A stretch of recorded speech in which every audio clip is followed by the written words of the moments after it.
Divorce is a pain, but it can be an even bigger pain for your pocketbook. If you're a woman considering in the process, already filed, or just not sure what to do, Bob Wittrell can help. He is a certified divorce financial analyst, and he's here to tell us what you need to know before you file. Welcome. Thank you very much. I love having you here. So you say there are 3 ways to help you keep your divorce from becoming a financial crisis. And we're going to start off with tip 1, which you say is to avoid settling matters in court. Absolutely. Why? Absolutely. It's expensive. Laura and I got married 32 years ago when we set up our household budget, and you don't put a line item in there for $200 a month to fund your future divorce. It's just expensive. So try to look for other ways to do it, whether you use mediation, the collaborative process, or really just if you can negotiate it between yourselves and work it out, maybe have an attorney draft up your documents. That's a pretty cost-effective way to do it. You also suggest that women avoid mixing money with emotion. Much easier said than done. Right. I mean, money is emotional, love is emotional, and separation and divorce certainly are. Right.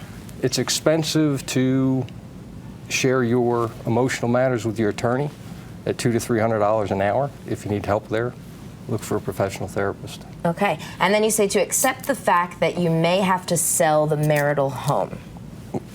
In my world, I've heard 100 times, the biggest investment you're ever going to make is your house. Well, when people decide to separate and divorce, they may have to sell the house. Right. Because if I want to keep the house, there's other things I have to be willing to give up. I have to just ask myself, in the long-term scheme of things, can I afford to keep it?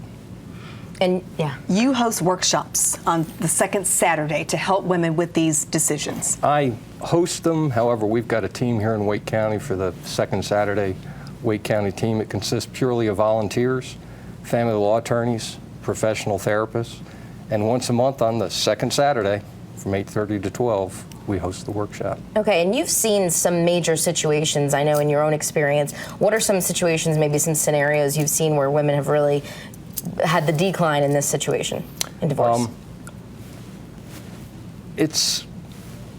We're in the 21st century, but one thing that hasn't really changed that much is if a woman spends 15, 20 years at home, she's certainly working, right? But she's out of the workforce, and then her and her husband decide to separate and divorce, and he's been the breadwinner.